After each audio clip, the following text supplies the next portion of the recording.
नमस्कार, मैं हूं संजय शर्मा। आप देख रहे हैं 4PM न्यूज़ नेटवर्क। मैं कभी समझ ही नहीं पाता कि मोदी जी जिस पर छापे पड़वाते हैं, योगी जी उसको चॉकलेट क्यों खिलाते हैं। और क्या इनकम टैक्स के छापे के बाद वो व्यापारी जब करोड़ों रुपया भारतीय जनता पार्टी की वॉशिंग मशीन में डालता है तो क्या वो क्लीन चिट हो जाता है।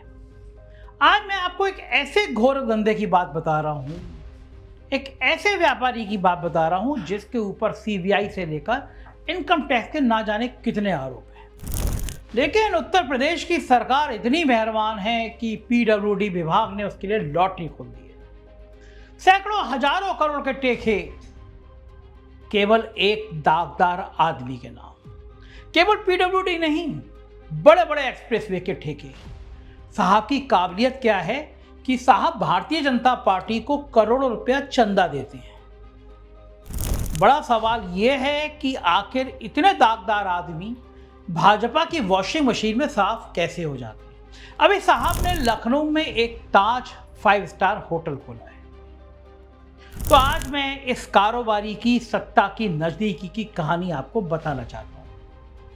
लखनऊ में ताज पैलेस होटल होता है, रोशनी से नहाया हुआ भव्य मंच सजता है। प्रदेश के मुख्यमंत्री, ईमानदार पे थोड़ा जोर दे रहा हूं क्योंकि अब जो कहानी बता रहा हूं उसमें मैं योगी आदित्यनाथ से सवाल करूंगा कि इतने दागदार आदमी के संग आपकी ताजपोशी क्यों। तो मुख्यमंत्री योगी आदित्यनाथ खुद उद्घाटन करने पहुंचते हैं। सत्ता के बड़े बड़े चेहरे दिखाई देते हैं, विपक्ष के चेहरे भी दिखाई देते हैं। माल बंटता है तो सब में बंटता है। ऐसे बेईमान, ऐसे भ्रष्ट लोग हर जगह मलाई बांटते हैं। उद्योग जगत के भी बड़े बड़े लोग उस काम फंक्शन में मौजूद हैं, तस्वीरें खींचती हैं। विकास, निवेश और बदलते उत्तर प्रदेश की बातें होती हैं। लेकिन इस चमकदार तस्वीर को थोड़ा पलट कर देखिए। इस मंच से जुड़ा एक नाम है अनिल कुमार सिंह और उनकी company Apco Infratech private limited. मैं इस विवाद में बिल्कुल नहीं पड़ना चाहता और मैं चाहता भी नहीं हूं कि यह मुद्दा उठे कि सिंह इज किंग। यूपी में अगर आप सिंह हैं तो किंग हैं। यही वो एप्को समूह है जिसके कारोबारी और आवासीय परिसरों पर 2013 में इनकम टैक्स विभाग की तलाशी और जब्ती की कार्रवाई का उल्लेख रिकॉर्ड में मिलता है। फिर 2021 में एप्को और उससे संबंधित संस्थाओं के मामले में आयकर अधिनियम की धारा 132 के तहत एक और तलाशी और जब्ती कार्रवाई का उल्लेख रिकॉर्ड में सामने आता है। उनके छापे पड़े। यही एप्को है जिसका नाम स्टील अथॉरिटी ऑफ इंडिया यानी सेल से जुड़े एक मामले में दर्ज सीबीआई की एफआईआर में सामने आया। यही वो एप्को है जिसके 30 करोड़ के चुनावी बॉन्ड भारतीय जनता पार्टी द्वारा भुनाए जाने की बात सार्वजनिक चुनावी बॉन्ड आंकड़ों में आधारित मीडिया रिपोर्टों में सामने आई। समझ गए ना आप खेल क्या है। और यही एप्को उत्तर प्रदेश सहित देश भर में हजारों करोड़ रुपए के सरकारी बुनियादी ढांचा प्रोजेक्ट करती रही है। अब इन सारे तथ्यों को एक साथ रखिए और फिर उस तस्वीर को दोबारा देखिए जिसमें उत्तर प्रदेश के मुख्यमंत्री योगी आदित्यनाथ एक भव्य कारोबारी आयोजन में दिखाई दे रहे हैं। तब सवाल उठता है कि आखिर एप्को और अनिल कुमार सिंह की सत्ता के गलियारों में ऐसी क्या ताकत है कि इतने सवालों और विवादों के बावजूद प्रदेश की सत्ता का सर्वोच्च नेतृत्व उनके कारोबारी मंच से दूरी बनाना जरूरी नहीं समझता। यह सवाल किसी कारोबारी की सफलता से जलने का सवाल नहीं है। ना उद्योग लगाना अपराध है, ना होटल बनाना अपराध है, ना मुख्यमंत्री का किसी निवेश परियोजना का उद्घाटन करना अपराध है। लेकिन जब सार्वजनिक धन से जुड़े हजारों करोड़ रुपए के सरकारी प्रोजेक्ट करने वाली किसी कंपनी का नाम बार बार सरकारी और न्यायिक दस्तावेजों में विवादों के संदर्भ में दिखाई देता है, तब मुख्यमंत्री के साथ उसकी सार्वजनिक निकटता पर सवाल पूछना पत्रकारिता का अधिकार ही नहीं, जिम्मेदारी है। ताज की चमक के पीछे सवालों की लंबी कतार है। 19 अगस्त 2026 को लखनऊ में नए ताज पैलेस का उद्घाटन मुख्यमंत्री ने खुद किया। ताज की मूल कंपनी भारतीय होटल कंपनी लिमिटेड ने भी इसकी आधिकारिक घोषणा की। गोमती नगर स्थित इस होटल में 181 कमरे और स्वीट है। इस होटल को उत्तर प्रदेश में पर्यटन, निवेश और आतिथ्य क्षेत्र के विस्तार की बड़ी तस्वीर के रूप में पेश किया। बहुत अच्छी बात है।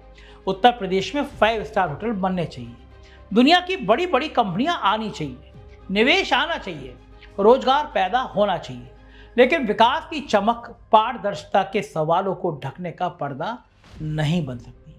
इसलिए पहला सवाल ताज होटल से ही शुरू होता है। इस परियोजना के निवेश और स्वामित्व की पूरी संरचना क्या है? अनिल कुमार सिंह, उनके परिवार, एप्को समूह या उनसे संबंधित कंपनियों की इस परियोजना में वास्तविक आर्थिक हिस्सेदारी कितनी है? होटल की जमीन किसके स्वामित्व में है? परियोजना की वास्तविक लागत कितनी है? इसके लिए पैसा कहां से आया? क्या किसी सरकारी एजेंसी ने जमीन, अनुमति, रियायत या अन्य कोई सुविधा दी? और सबसे महत्वपूर्ण सवाल, मुख्यमंत्री कार्यालय को कार्यक्रम में जाने से पहले इन सब की जानकारी दी गई थी या नहीं? क्योंकि मुख्यमंत्री जब किसी निजी परियोजना का उद्घाटन करते हैं तो वो सिर्फ फीता नहीं काटते। मुख्यमंत्री की मौजूदगी उस परियोजना और उससे जुड़े लोगों को सार्वजनिक प्रतिष्ठा देती है। उनके साथ खिंची एक तस्वीर करोड़ों रुपए के विज्ञापन से ज्यादा ताकतवर हो सकती है। इसलिए मुख्यमंत्री कार्यालय की जिम्मेदारी भी सामान्य अतिथि से कहीं ज्यादा है। 31 जुलाई 2013 को जब आयकर विभाग एप्को के दरवाजे पहुंचता है, अब कैलेंडर को 13 साल पीछे लेके चलते हैं, 2013 में लेके चलते हैं। आयकर अपीलीय न्यायाधिकरण लखनऊ पीठ के न्यायिक रिकॉर्ड में दर्ज है कि एप्को समूह के कारोबारी और आवासीय परिसरों पर आयकर अधिनियम की धारा 132 के तहत तलाशी और जब्ती की कार्रवाई हुई। समूह और उसके कारोबारी सहयोगियों से जुड़े दूसरे परिसर पर सर्वे का भी उल्लेख मिलता है। याद रखिए, ये किसी विपक्षी नेता का आरोप नहीं है, ये किसी सोशल मीडिया पोस्ट की अफवाह नहीं है, यह सब कुछ रिकॉर्ड में दर्ज कार्रवाई है। जब आयकर विभाग किसी के यहाँ गया, इसका अर्थ ये भी नहीं है कि वो व्यक्ति उसी क्षण अपराधी हो गया, लेकिन धारा 132 की तलाशी कोई चाय पीने की औपचारिक मुलाकात भी नहीं होती। और जब ऐसी कार्रवाई उस कारोबारी समूह के आवासीय और कॉमर्शियल परिसर तक पहुंचती है जिसे सरकार से हजारों करोड़ रुपए के ठेके मिलते रहे हों, तो सवाल तो पूछे ही जाएंगे। न्यायाधिकरण के रिकॉर्ड में सर्च के बाद दाखिल रिटर्न और सरेंडर इनकम का जो विवरण सामने आता है, उसके बाद कंपनी ने आयकर विभाग से कई मुद्दों पर लंबी कानूनी लड़ाई लड़ी और विभिन्न मुद्दों पर उसे थोड़ी अपीलें राहत भी मिली। ये भी सच है, ये तथ्य भी हम बता रहे हैं, मगर एक सवाल फिर भी खड़ा है। 2013 में आखिर क्या हुआ था जब आयकर विभाग को एप्को समूह के कारोबारी और आवासीय परिसरों तक पहुंचना पड़ा? 8 साल बाद फिर आयकर विभाग, अगर कहानी 2013 में खत्म हो जाती तो इसे एक पुराना कारोबारी कर विवाद मानकर छोड़ देना आसान होता, मगर 8 साल बाद फिर एक और तारीख सामने आती है, 15 सितंबर 2021। बाद के कर निर्धारण रिकॉर्ड में एप्को इंफ्राटेक और उससे संबंधित संस्थाओं के मामले में फिर आयकर अधिनियम की धारा 132 के तहत तलाशी और जब्ती कार्रवाई का उल्लेख मिलता है। रिकॉर्ड में लखनऊ के विभूति खंड स्थित एप्को कार्यालय के नाम, तलाशी वारंट और वहां हुई कार्रवाई का जिक्र है। यानी सवाल एक घटना का नहीं रह जाता। फिर 2021 अलग अलग सालों में दो आयकर तलाशी कार्रवाइयों का दस्तावेजी उल्लेख, और फिर 2026 में सत्ता के सबसे चमकदार मंचों पर कारोबारी प्रतिष्ठा। ये तस्वीर सवाल तो पैदा करेगी। मुख्यमंत्री योगी आदित्यनाथ से सीधा सवाल है, क्या ताज पैलेस के कार्यक्रम में जाने से पहले मुख्यमंत्री कार्यालय को एप्को समूह के इस कार्यकर इतिहास की जानकारी थी? अगर थी तो क्या कोई पृष्ठभूमि की जांच हुई? अगर हुई तो उसमें क्या निकला? और अगर मुख्यमंत्री कार्यालय को जानकारी ही नहीं थी तो सवाल और बड़ा है कि आखिर मुख्यमंत्री के निजी कारोबारी कार्यक्रमों की जांच पड़ताल किस स्तर पर होती है? रुपए 106 करोड़ की आयकर कटौती पर भी सवाल उठा। 2021 में कार्रवाई से जुड़े कर रिकॉर्ड में लगभग 106 करोड़, आप रकम सुन रहे हैं, 106 करोड़ की आयकर कटौती के दावे की पात्रता पर भी सवाल उठाए गए। आयकर अधिकारियों की राय थी कि कुछ परियोजनाओं में कंपनी विकासकर्ता की बजाय ठेकेदार की भूमिका में थी, तो इसलिए संबंधित आयकर कटौती का लाभ उपलब्ध नहीं होना चाहिए था। यहाँ सावधानी जरूरी है। आयकर अधिकारी की आपत्ति अंतिम न्यायिक फैसला नहीं होती। एप्को ने भी अपील करी, इसलिए मैं सीधा 106 करोड़ को सीधे कर चोरी नहीं लिखता, नहीं कहता, लेकिन हकीकत में है तो इतना तो पूछा ही जा सकता है कि 106 करोड़ रुपए का खेल क्या था, कंपनी की व्याख्या क्या थी, अंतिम स्थिति क्या बनी, जनता के सामने पूरा तथ्य आने में आखिर समस्या क्या है। और फिर इस कहानी में सीबीआई की भी एंट्री है। आयकर विभाग को छोड़िए, कहानी देश की महारत्न सरकारी company steel authority of India limited यानी सेल तक पहुंचती है। एक शिकायत, फिर लोकपाल, फिर केंद्रीय सतर्कता आयोग और आखिरकार सीबीआई। प्रकाशित रिपोर्टों के अनुसार अक्टूबर 2024 में दर्ज सीबीआई की प्राथमिकी में एप्को इंफ्राटेक का नाम उल्लेख सामने आया है। मामला सेल की परियोजना ग्राहक योजना और निजी संस्थाओं को स्टील उपलब्ध कराने से संबंधित आरोपों से जुड़ा था और इस जांच में एक दस्तावेज ऐसा सामने आया जिसने पूरे मामले को बेहद गंभीर बना दिया। रिपोर्ट के अनुसार एप्को की तरफ से जारी बयान में बताया गया कि एक सर्टिफिकेट 12 सितंबर 2020 की तारीख का था। नोट कर लीजिएगा, 12 सितंबर 2020 की तारीख का। यह प्रमाण पत्र वेंकटेश इंफ्रा प्रोजेक्ट से जुड़े काम के संबंध में बताया गया, लेकिन जब जांच हुई तो सामने आया कि वेंकटेश इंफ्रा प्रोजेक्ट का गठन इस सर्टिफिकेट की तारीख के बाद हुआ। इसे बड़ी साधारण भाषा में समझिए, कोई कंपनी अक्टूबर में बनी तो दिसंबर में उसके काम का प्रमाण पत्र कैसे बन गया, सोच सकते हैं। अगर ये तारीखें जांच रिकॉर्ड के अनुसार सही है तो सवाल और गंभीर है। क्या तारीख गलत थी, क्या सर्टिफिकेट गलत था, क्या कंपनी का नाम गलत था, क्या दस्तावेज बाद में तैयार हुआ, या इसके पीछे कोई और गोलमाल की कहानी है। एप्को को जवाब देना ही चाहिए।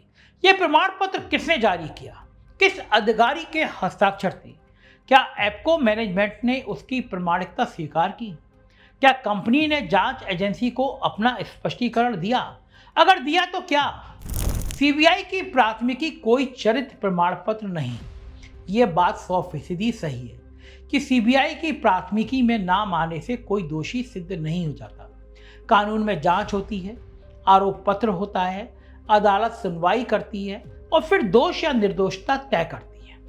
लेकिन एक दूसरा सच ये भी है, सीबीआई की प्राथमिकी कोई चरित्र प्रमाण पत्र भी नहीं है। ये बात भी सही मानता हूँ, लेकिन जब सीबीआई नाम दर्ज कर रही है तो मुख्यमंत्री को जरूर पूछना चाहिए आदमी कैसा है।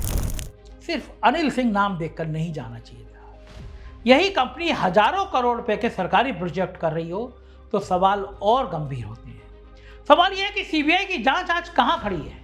क्या एप्को के अनिल सिंह से पूछताछ हुई, क्या चार्जशीट दाखिल हुई, क्या कंपनी को क्लीन चिट मिली, अगर क्लीन चिट मिली तो सार्वजनिक किया जाए। सरकार बताए कि जांच के दौरान कंपनी को नए सरकारी ठेके क्यों मिले।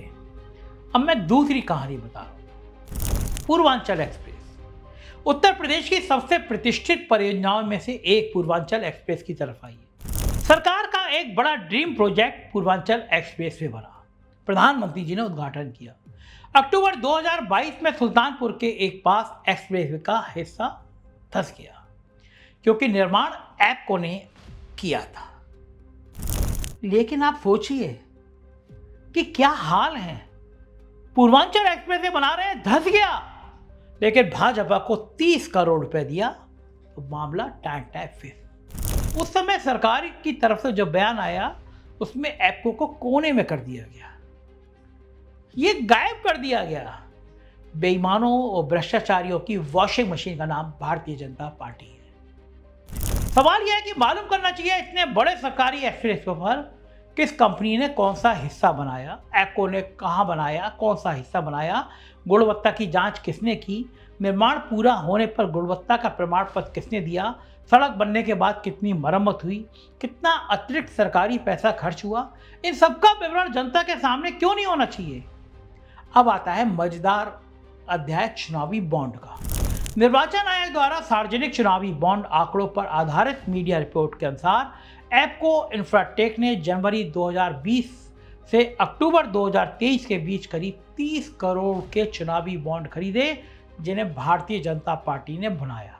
अब मेरी पूरी कहानी पे आप समझ गए होंगे कि एक एप्को कंपनी को इस तरह क्लीन चिट क्यों दी जा रही है। चुनावी बॉन्ड उस समय अपराध नहीं देख ही सकते थे, लेकिन क्या चुनावी बॉन्ड के जरिए सैकड़ों हजारों करोड़ रुपए का ठेका दे दिया जाएगा, एक्सप्रेस में धंस जाएगा। और ये करोड़ों रुपए देने के बाद क्या सीबीआई वीआई और सब कुछ गायब हो जाएगा। एक तरफ सीबीआई की एफआईआर में नाम उसमें, और फिर मुख्यमंत्री के साथ भव्य मंच। अब जनता पूछेगी क्या ये सब महज संयोग है? तो क्या जाना गलत है? हो सकता है ये सचमुच संयोग हो, जब सरकार और कंपनी के पास इसे स्पष्ट करने का सबसे आसान रास्ता है कि पूरा रिकॉर्ड सार्वजनिक करिए। 30 करोड़ रुपए भाजपा को ही क्यों? एप्को से सीधा सवाल होना चाहिए। 30 करोड़ के चुनावी बॉन्ड खरीदने का कारोबारी आधार क्या था? ये बॉन्ड भाजपा ने बनाए? क्या एप्को ने दूसरे राजनीतिक दलों को भी इसी अनुपात में चंदा दिया? अगर नहीं तो भाजपा को इतना बड़ा योगदान देने के पीछे कंपनी की नीति क्या थी? और जिस अवधि में ये बॉन्ड खरीदे गए उसी अवधि में केंद्र सरकार, उत्तर प्रदेश सरकार, भाजपा के राज्यों से एप्को को कितने रुपए के ठेके मिले, ये भी जानना चाहिए। ये जरूरी नहीं है कि सब कुछ ईमानदारी वाला हो या सब कुछ बेईमानी वाला हो, लेकिन रिकॉर्ड तो सामने आना चाहिए। सत्ता और कारोबार के बीच की दूरी जनता को दिखना चाहिए। भारत में उद्योगपति सरकारों से मिलते हैं, प्रधानमंत्री मुख्यमंत्री निवेश के सम्मेलन करते हैं, कंपनियों को निवेश के लिए बुलाया जाता है, कुछ भी गलत नहीं है। लेकिन समस्या पैदा होती है जब सरकार और कारोबारी घरानों की निकटता इतनी सहज दिखाई देने लगे कि जांच और विवाद का इतिहास कोई मायने ही न रखता हो। मुख्यमंत्री की कुर्सी सिर्फ एक राजनीतिक ताकत नहीं है, वो सरकार की विश्वसनीयता का भी प्रतीक भी है। मुख्यमंत्री किसी कारोबारी परियोजना के उद्घाटन में पहुंचते हैं तो तस्वीर सिर्फ निजी एल्बम के लिए नहीं होती, वो अगले दिन अखबारों में जाती है, टीवी चैनल पर जाती है, सोशल मीडिया पर जाती है, कंपनी के प्रचार में जाती है। बैंक देखते हैं, निवेशक देखते हैं, सरकारी अधिकारी देखते हैं और पूरे बाजार में संदेश आता है कि इस कारोबारी की सत्ता तक सीधी पहुंच है। इसलिए मुख्यमंत्री कार्यालय को सामान्य नागरिक से ज्यादा सावधान होना चाहिए। योगी जी, क्या आपको पूरी फाइल दिखाई गई थी? सीधा सवाल मुख्यमंत्री जी मेरा आपसे, क्या आपको ताज पैलेस के उद्घाटन में जाने से पहले एप्को की पूरी जन्म पत्री, इनकी जांच के इतिहास बताया गया था? क्या आपको बताया गया था कि दो बार इनकम टैक्स ने इनके छापे मारे? क्या आपको बताया गया था कि सेल मामले में सीबीआई ने एप्को का नाम लिया है, एफआईआर है? क्या 30 करोड़ के चुनावी बॉन्ड की आपको जानकारी थी? और सबकी जानकारी थी, सरकार संतुष्ट थी कि किसी तरह की समस्या नहीं है, तो फिर ये संतुष्टि किस आधार पर बनी? और अगर जानकारी नहीं थी तो मुख्यमंत्री कार्यालय में कार्यक्रम तय करने वाले बड़े बड़े सफेद पोश अफसर कर क्या रहे थे? क्या एप्को से माल कमा रहे थे? क्योंकि मुख्यमंत्री के पंचम दल के बड़े बड़े अफसरों पर बड़े बड़े लंबे घोटालों का सवाल है। सुशांत सिटी में एक होटल भी इसी सवालों की कड़ी में है, सेंट्रम नाम है शायद उसका। पड़ताल मेरी चल रही है उस होटल में किन किन ब्यूरोक्रेट के निवेश हैं। अब अनिल सिंह से एप्को से 10 सीधे सवाल। अनिल सिंह भी चुप रहकर इन सवालों को समाप्त नहीं कर सकते। पहला, 2013 में एप्को समूह के कारोबारी और आवासीय परिसरों पर इनकम टैक्स की रेट क्यों हुई? दूसरा, उस कार्रवाई का अंतिम परिणाम क्या निकला? तीसरा, 2021 में फिर धारा 132 के तहत कार्रवाई क्यों हुई? चौथा, रुपए 106 करोड़ से अधिक की आयकर कटौती के दावे पर सवाल क्यों उठा और अब अंतिम कानूनी स्थिति क्या है? पांचवा, सेल मामले में एप्को की वास्तविक भूमिका क्या थी? छठा, विवादित प्रमाण पत्र किसने जारी किया? सातवां, सीबीआई जांच में एप्को ने क्या जवाब दिया? आठवां, 30 करोड़ के चुनावी बॉन्ड भाजपा को देने के पीछे कंपनी की नीति क्या थी? नौवां, उत्तर प्रदेश सरकार और उसकी एजेंसियों से एप्को और संबंधित कंपनियों को पिछले 10 सालों में कितने मूल्य के प्रोजेक्ट मिले? और 10वां, लखनऊ के नए ताज पैलेस में अनिल सिंह, उनके परिवार, एप्को या संबंधित कंपनियों की वास्तविक आर्थिक हिस्सेदारी कितनी है? इन 10 सवालों के जवाब आ जाए तो आधी कहानी अपने आप में साफ हो जाएगी। योगी सरकार भी बताए कि एप्को को उनकी सरकार ने पिछले 7 सालों में कितने हजार करोड़ के ठेके दिए। उत्तर प्रदेश सरकार को एक श्वेत पत्र जारी करना चाहिए। पिछले 10 सालों में एप्को इंफ्राटेक और उससे संबंधित कंपनियों को राज्य सरकार, उसके निगमों, प्राधिकरणों और एजेंसियों से कितने प्रोजेक्ट मिले? हर प्रोजेक्ट की कीमत क्या थी? कितने समय पर पूरे हुए? कितनों में लागत बढ़ी? कितनों में समय बढ़ाया गया? कितनों में गुणवत्ता की संबंधी शिकायतें आई? कितनों में जुर्माना लगाया गया? और कितने प्रोजेक्ट में कंपनी को अतिरिक्त भुगतान किया गया? जब कंपनी का कारोबार सार्वजनिक परियोजनाओं से जुड़ा है तो ये सवाल निजी नहीं है, इनका संबंध जनता के पैसे से है। ताज की रोशनी आयकर और सीबीआई की फाइलों को धुंधला नहीं कर सकती। लखनऊ का नया ताज पहले जितना खूबसूरत हो, हमें उससे कोई शिकायत नहीं। उत्तर प्रदेश में 100 ताज बने, 1000 होटल बने, लाखों नौकरियां पैदा हों, मगर निवेश का स्वागत लेकिन बेईमानों से सवाल। ये दोनों एक साथ हो सकते हैं। होटल की चमक 2013 के आयकर रिकॉर्ड को मिटा नहीं सकती। भव्य उद्घाटन 2021 की आयकर कार्रवाई का उल्लेख गायब नहीं कर सकता। मुख्यमंत्री के साथ तस्वीर सीबीआई प्राथमिकी के सवालों का जवाब नहीं बन सकती। और सत्ता के मंच की चमक 30 करोड़ के चुनावी बॉन्ड की समय रेखा को नहीं बदल सकती। इसलिए कहानी किसी होटल के खिलाफ नहीं है, ये किसी उद्योगपति के अमीर होने के खिलाफ नहीं है। ये सवाल है सत्ता, सरकारी ठेकों, राजनीतिक चंदे और बड़े कारोबारी घरानों के बीच उस रिश्ते का जिसकी पूरी तस्वीर जनता को शायद कभी दिखाई ही नहीं जाती। मुख्यमंत्री जी जवाब दीजिए। योगी आदित्यनाथ की राजनीतिक पहचान जैसी भी है, उनके टीम के लोग भ्रष्टाचार के खिलाफ शून्य सहनशीलता की बात करते हैं, इसलिए सवाल भी उनसे तीखे होंगे। मुख्यमंत्री जी, जब आप ईमानदारी का दावा करते हैं तो इनकम टैक्स की रेड और सीबीआई प्राथमिकी में नाम आने के बावजूद भी इस कंपनी के प्रमुख कारोबारी के संग मंच पर आपकी मौजूदगी क्या बता रही थी? ये रिश्ता क्या कहलाता है? क्या सरकार ने एप्को को पूरी तरह पाक साफ मान लिया है? अगर हाँ तो किस जांच के आधार पर? अगर नहीं तो इतनी सार्वजनिक निकटता क्यों? और अगर ये केवल एक होटल का उद्घाटन भी था तो क्या मुख्यमंत्री कार्यालय किसी भी बड़े निवेशक के निजी कारोबारी प्रतिष्ठान का इस तरह उद्घाटन करते हैं? इन सवालों का उत्तर मिलना चाहिए, क्योंकि लोकतंत्र में मुख्यमंत्री की एक तस्वीर भी राजनीतिक संदेश होती है। और जब तस्वीर के एक तरफ सत्ता हो, दूसरी तरफ हजारों करोड़ का कोरा कारोबार हो, पीछे सरकारी ठेकों की लंबी सूची हो, साथ में राजनीतिक चंदे का रिकॉर्ड हो और फाइलों में आयकर और सीबीआई जैसे नाम दिखाई दे रहे हों, तब उस तस्वीर को सिर्फ विकास कहकर आगे नहीं बढ़ाया जा सकता। उस तस्वीर से सवाल पूछे जाएंगे और सबसे बड़ा सवाल यही रहेगा कि आखिर अनिल सिंह और एप्को की कहानी सिर्फ एक बेहद सफल कारोबारी की कहानी है या ठग विद्या से सत्ता, सरकारी ठेकों और राजनीतिक पहुंच के गठजोड़ की हुई कहानी है, जिसकी परतें अभी खुलना बाकी है। इसका फैसला आरोपों से नहीं होगा। दस्तावेज करेंगे, जांच करेंगे, अदालत करेगी, लेकिन उससे पहले सरकार और एप्को दोनों को जनता के सवालों का जवाब देना चाहिए, क्योंकि सवाल जितना एप्को से है उतना उत्तर प्रदेश की सत्ता से भी है। ताज की चमक अपनी जगह है, लेकिन लोकतंत्र में सत्ता के मंच पर खड़े हर बड़े कारोबारी के पीछे की फाइल देखने का अधिकार जनता को भी है। अब आप समझ सकते हैं कहानी क्या है। और आखिर में एक बड़ी मजेदार कहानी, स्वर्गीय उमाशंकर सिंह जो विधायक, उनमें और एप्को के मालिक में बहुत जंग रहती थी। पीडब्ल्यूडी के सैकड़ों करोड़ के ठेके किसको मिलेंगे?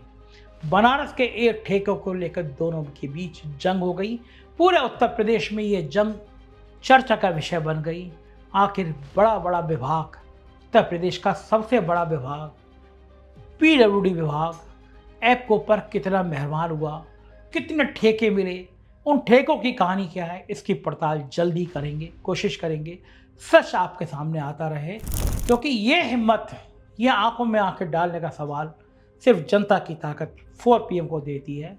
और मेरा हक है कि मैं ये सवाल जरूर भ्रष्ट व्यापारियों और ठेकेदारों, बिल्डरों और एप्को जैसे साहब लोगों से पूछता रहूँ। शुक्रिया, थैंक यू।